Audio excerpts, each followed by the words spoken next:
squats today. Pause squats, in fact.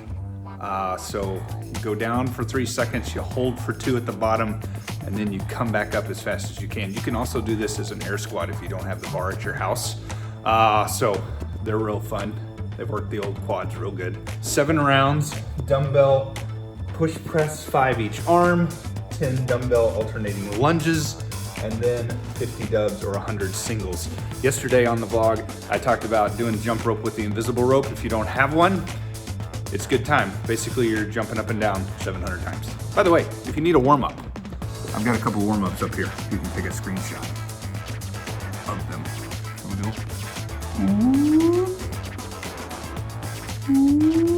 Try one of those out. They'll get you going. Workout is done. Wednesdays are typically my sermon prep days, which today is Wednesday. But today I want to take you to the coffee shop that we came to when we first came to Kansas City. And you'll never believe where it sits. In Merriam, Kansas. Crazy, I know. Let's check it out. Every winter, I get a dang fever blister. I know, that's really cool. What you want to see in it.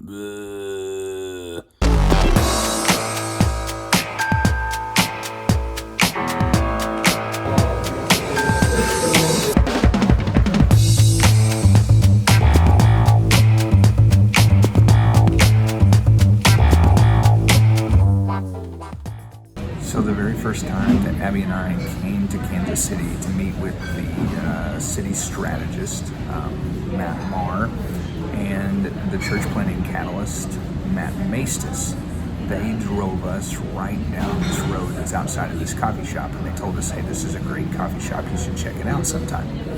And then we kind of fell in love with this area as we were driving through it.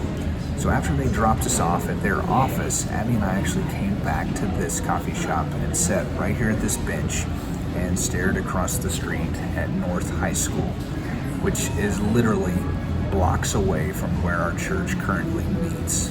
But this coffee shop has always held a special place in our heart, and we have a love for it, not only for the coffee, but for just what it plays and what part it plays in our story.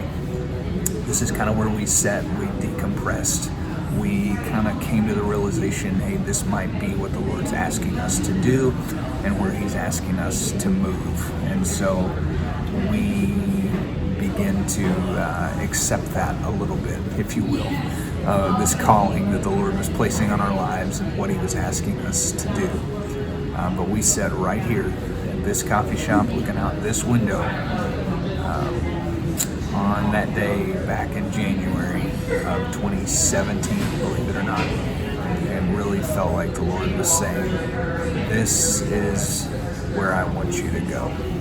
And that's then began our journey of where we were going to be and what we were going to do, and now where we are, again, literally right around the corner from where we have landed. So the filling station holds a special place in our heart.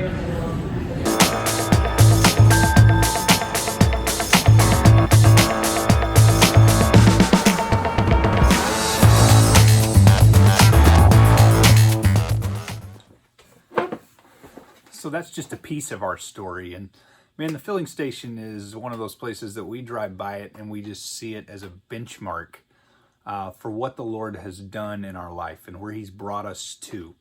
And if you think back, I'm sure you can find points in your life where the Lord has showed up or has redirected your steps or has moved you in a different place, or maybe He's changed a job for you, or maybe something significant's happened, like a marriage or a divorce or a death of a loved one or something like that. But we have these benchmarks for a reason, and I think those benchmarks are places that we can look back and we can see where the Lord has truly showed up, right? He has brought Himself before us. And when we look at those benchmarks, that then gives us confidence as we move forward. I wouldn't be lying if I said there have been times that I have needed to go to the filling station and sit in that same spot and think back to that moment where the Lord said, this is a place I want to bring you and I want to use you. Because the calling and the daily grind of church planting and loving people, it can be hard, right? But the calling is what continues to move us forward.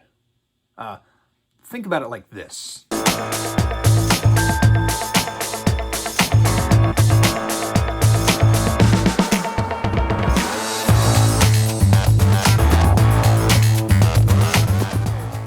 Imagine your life as Candyland.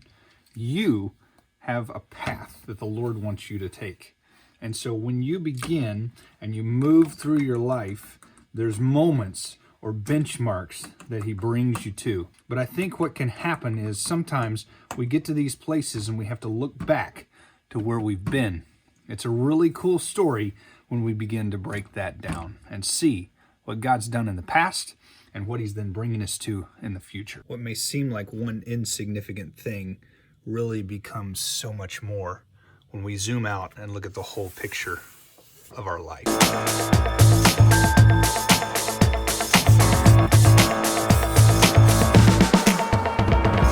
And sure, that was one simple day in a coffee shop, but it really played into the whole big picture of what God wanted to do in our lives, through us, with us, and in us. And man, what a journey it has been when we stepped out in obedience to what he's asked us to do.